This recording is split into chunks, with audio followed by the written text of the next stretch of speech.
afternoon, everyone, and welcome back to another episode of What the Why with Barbara Ann on RVN Television. If you haven't seen us before, we feature conversations with diverse leaders from all walks of life about why they do what they do and how they figured things out.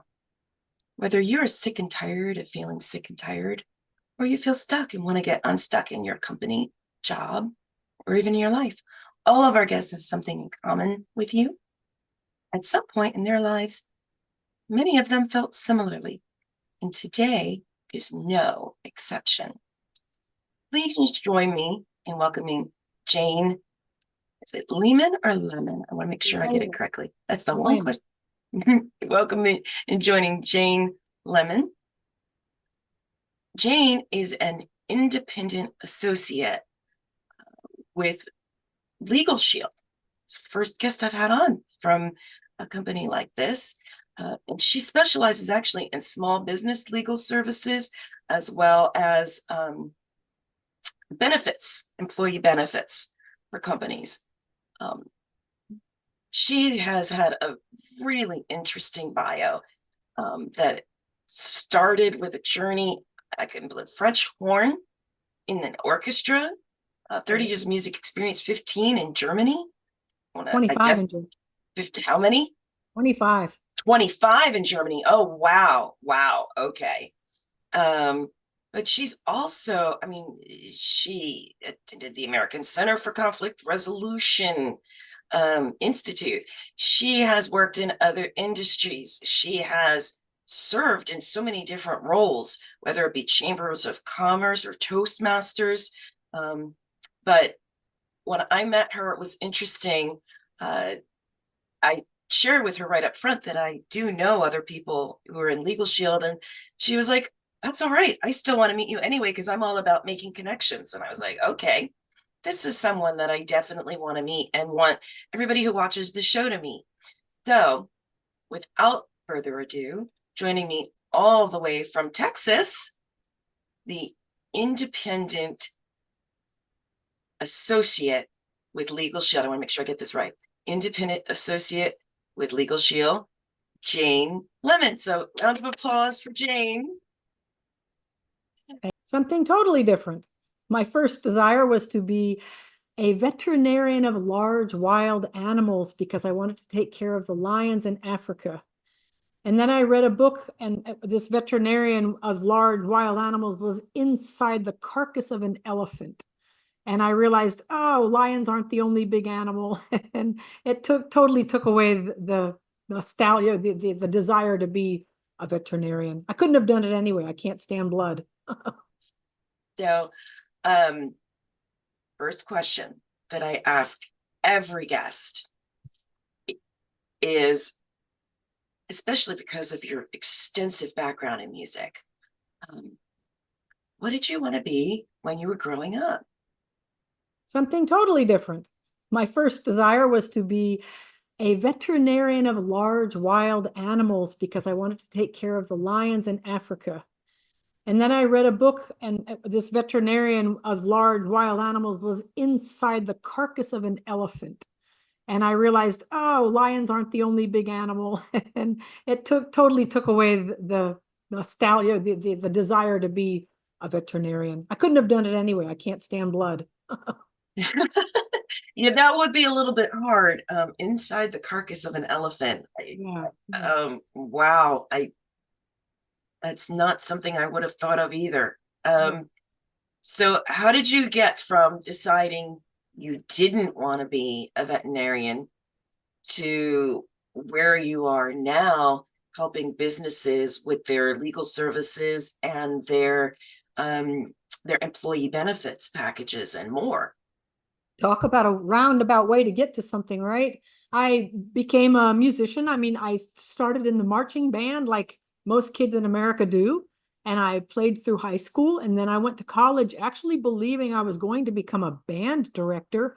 That lasted all of 1 week. And my professor must have seen something in me that I didn't see yet. I had no idea. And he simply told me that I would not be marching in the marching band. I went to Florida State University. And at that time, it was a pretty well-known marching band, but he said, you will not be marching. And he wanted me practicing. And that changed everything. I then got to know the orchestra. I became one of the youngest members that had ever joined the orchestra. As a freshman, you didn't usually get in, and things like that, that just little steps along the way, which I'm glad for, because back at that time, I didn't have the self-confidence. I was not arrogant. I was very humble. I didn't know what I was doing and I acted like it. So I, went with the orchestra, and eventually it just grew and grew. And my parents were kind of against it, and counselors didn't think I should do it. Girls don't play the French horn. That's what I used to hear all the time. And I thought, well, they do now. And I was by no means the first woman to play a French horn, not by a long shot. But, it was the beginning of women playing an orchestra. Absolutely. So that's what started me, was just this love of the instrument and the classical music. Oh, and 25 years in Germany. How did Yeah. how did you end up in Germany? Well, an interesting thing happened in 1981. President Reagan cut the funding for the arts by $600 million. That was a lot of money back then. It's a lot of money now. And I knew that does not look good for my industry. And instead of changing course or becoming a taxi driver, I went, I'm going to Germany. And I already had a couple of colleagues that had gone to Germany. And at that time, I want to make it clear that is not the case now. At that time, American brass players, we were just better trained. There was a Mm. period of time we were simply better trained, and we walked in and were just taking the auditions as they came. And within 6 weeks of getting to Germany, I had my first position and moved up from there until I got a permanent position in a radio orchestra over there, which are the top tier orchestras. And I mean, I loved it. I had a great career. So when you leave, and of course, I've always wanted to know, do you still practice? Oh, I was afraid you'd ask that. No, 2 years ago, my daughter said, Mom, I want you to play at my wedding. Her wedding was last year, 23, in September. And she asked the December before that. And I said, I don't even know where the instrument is. I don't know if it's even in the case. I haven't looked. And she looked me dead in the eye. Barbara, she said, Mom, well, then I guess you better get practicing. And I said, whoa, tough love. Who raised you?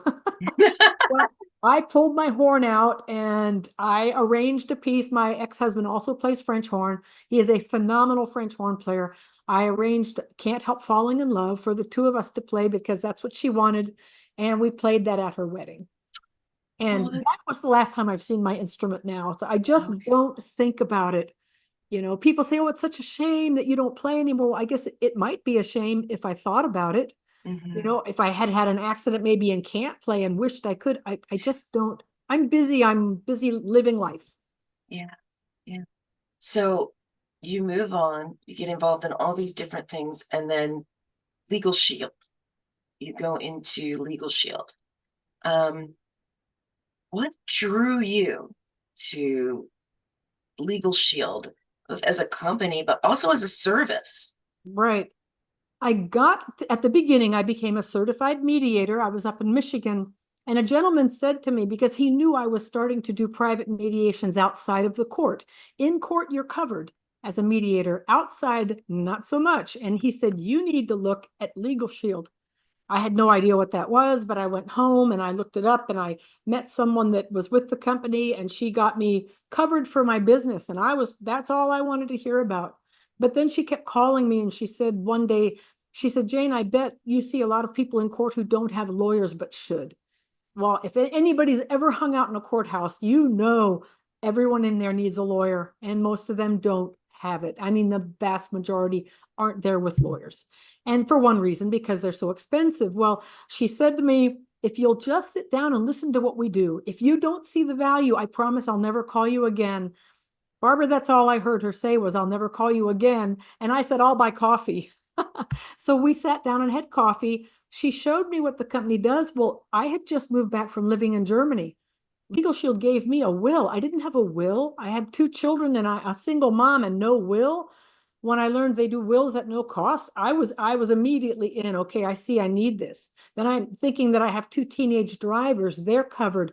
I mean, all just one thing after the next, like, oh my gosh, I really need this service. And if I need it, I know that many, many other people need it too. And that's where that all started. It started with showing just on the individual level, on the personal level, why you would need this company. And then it grew from there to where I love going into small businesses. And like you said, with employee benefits, talking to employee benefit groups as well.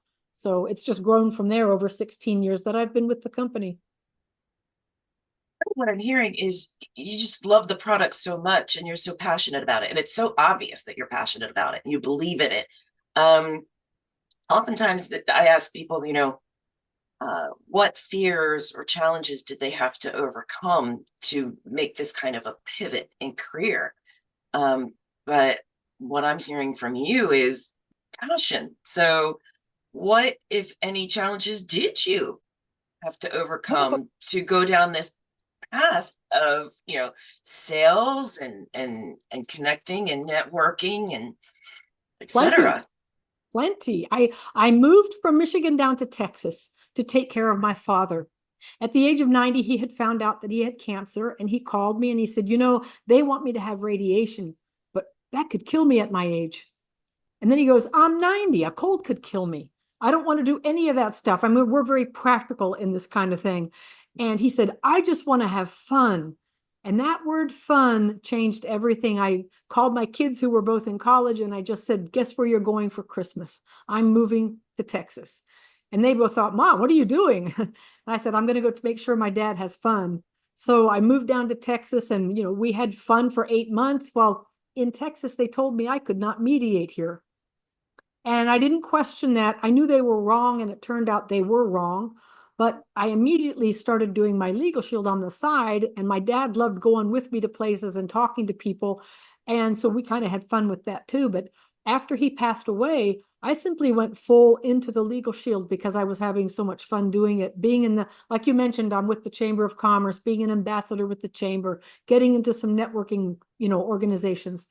So it just went from there, and I am very passionate about what this company does. When you have a client call you crying, oh my gosh, a lawyer called me. It's like, well, they're supposed to call you, but we never know when one's going to call, right? And there's just all of these things that are covered with this company that you have protection. And when a lawyer's on the phone, it doesn't cost you. So you get to talk to the lawyer for as long as it takes you to understand what's going on and what you need to do. And it's incredible. And then it goes from there, of course, as well. Wow. So it's such an important service. And one of the things that you mentioned is you've seen so many people in court that don't have attorneys, so they can't have it, they can't afford it. Right. And Legal Shield is a really reasonably priced program that is accessible to most people. Yes. So thank you for providing that service. But believe it or not, we are approaching the halfway mark.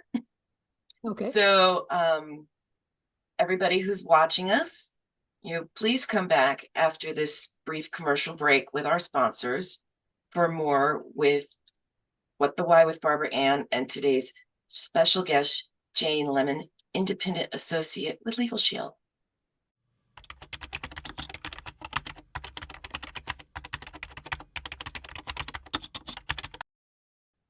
Welcome back to What the Why with Barbara Ann and today's special guest, Jane Lehman, independent associate with Legal Shield, specializing in small businesses and employee benefits packages.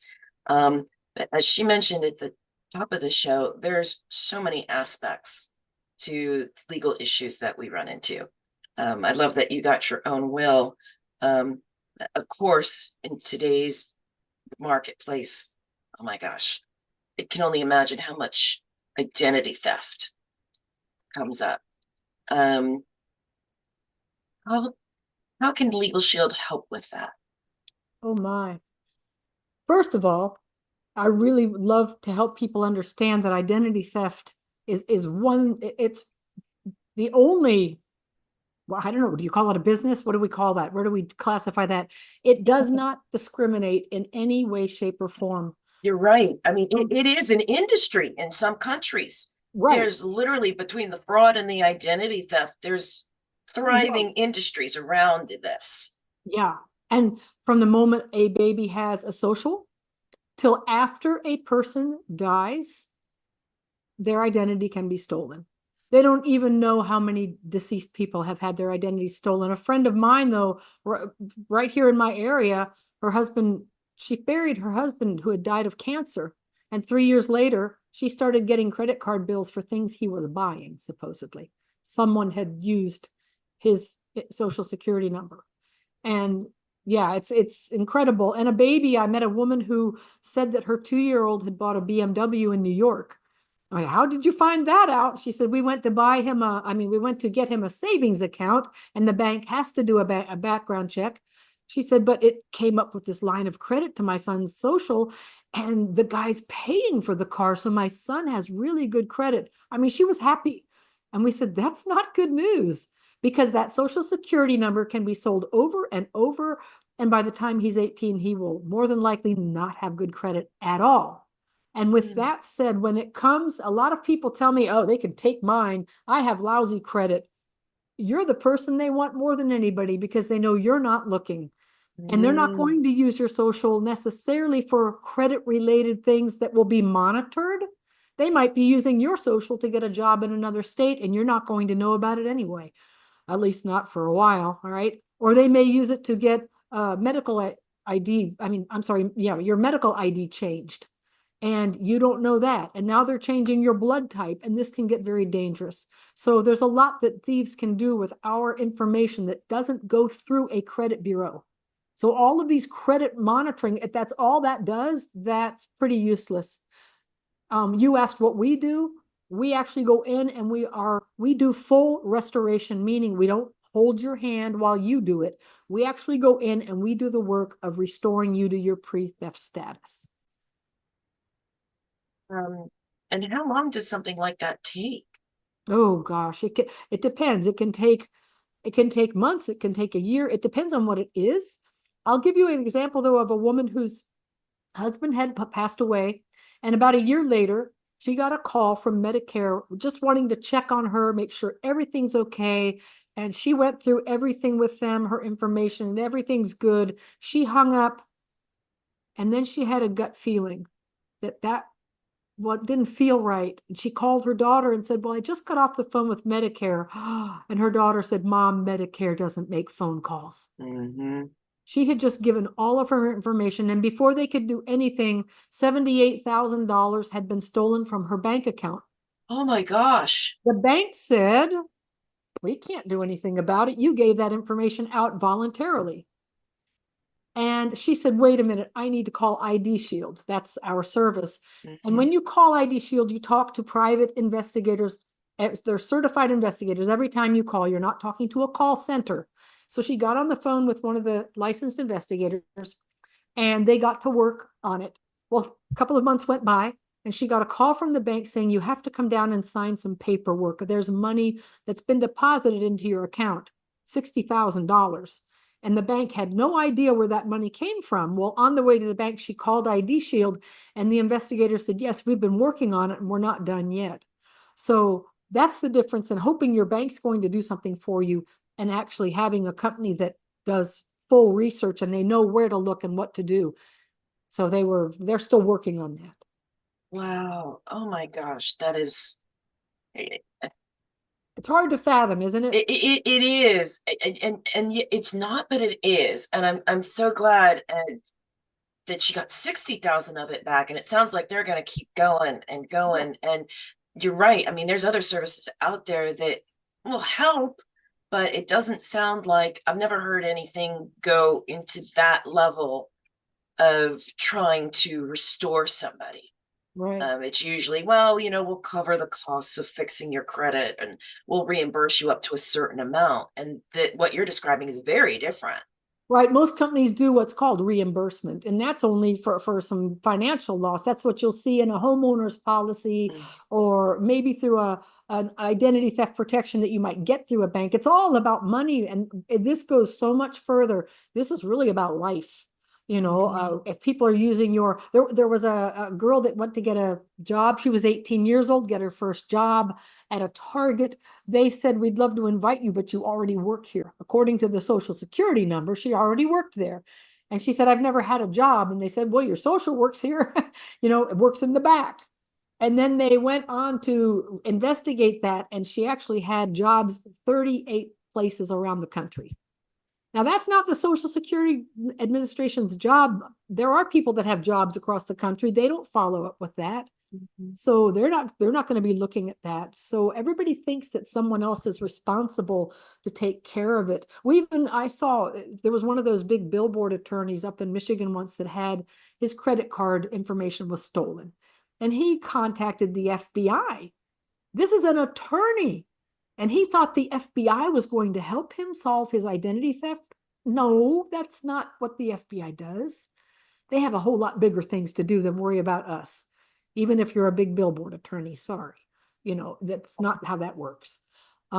So we are there to help the people understand what's going on, help them, then we will do what we need to do. Now, you'll have to go maybe file a police report, and that is important. Everybody goes, well, the police don't do anything, but you've taken steps to prove that you are trying to take care of it, and every step along the way can help. So it is important to file a police report. It shows you've done your due diligence there, right? It's all these little pieces along the way that make a difference. Um, and it's interesting because of other work that I do. I'm thinking about all of the information that's just floating around on the dark web available for sale. Oh gosh. And how it fascinates me that were they 38, was she allegedly working in 38 locations at that time, or Yeah. how does that even get, but they caught her when she actually went for the job. That's what's so fascinating to No one me. had ever looked at it before. No one had ever searched Wow. it. And that social evidently had not been used to get a loan or anything like that. So it wasn't monitored. I don't know how that all works. I just know that it is huge. And most identity theft people ask, well, why don't they get the criminal? Where is the criminal? We Yes. don't know. It's in another country, and don't not to say that it doesn't happen right here at home. Oh yeah. Very much identity happens right here in our own country, in your own state, your own city. People that are getting jobs like at medical practices, they've got an immense amount of information that they can get there. So when you go to the doctor and they're asking you to verify information, there's a reason for that. They want to make sure you are who you say you are, but it's too hard for a lot of us to understand what's going on. So, I guess, what advice would you have for somebody who is going through this or wants to avoid something like this from happening? Well, one thing I know, if somebody has pre-existing identity theft, they might ask their employer to have someone from Legal Shield come in and present the services, because we handle pre-existing cases in an employee benefit situation. That's huge. And many people don't realize that. And businesses are at risk. A business owner who doesn't have his employees protected for identity theft, does he not realize that he could suffer a breach? It's incredible how many people think that they are immune to a breach. And I remind people, look, the US government has been hacked. The Air Force Me. hacked. Anthem. I didn't know what Anthem was. Back when Healthcare. it was hacked. It owns Blue Cross Blue Shield. Oh my goodness, this is big, right? Yeah. We all watched the Russian government get hacked 6 times in 1 month several years ago when it's with Ukraine, when that all started up. These guys they would have no problem getting into ours, but we are too small for the most part, right? But as in any industry, there are beginners, and it's the ones at the bottom that are trying to hack into us. And yeah, they'll take 20,000 from a small business owner if they can slam that computer shut, right? When they go in, and there's just so much that can go on. All the cyber crime now, they're branching out into different areas as well. Yeah, I mean, even my company, it's interesting. So I worked for the federal government during the federal government data breach. And at first they were like, oh, well, we'll get you credit protection services for 6 months. Right. Yeah, right. That did eventually get extended to for life. But my husband's information was taken, as was my mother's, because they were relatives. And my mother's was probably hacked on her own, but my husband's was hacked through me. Wow. And So we were able to catch it pretty quickly and shut it down. But even then, I think there It was can like pop a, up again. yeah, I think there was like a $50 deductible. Um, and then we were able to recoup certain things because we had not voluntarily disclosed it. We were able to show.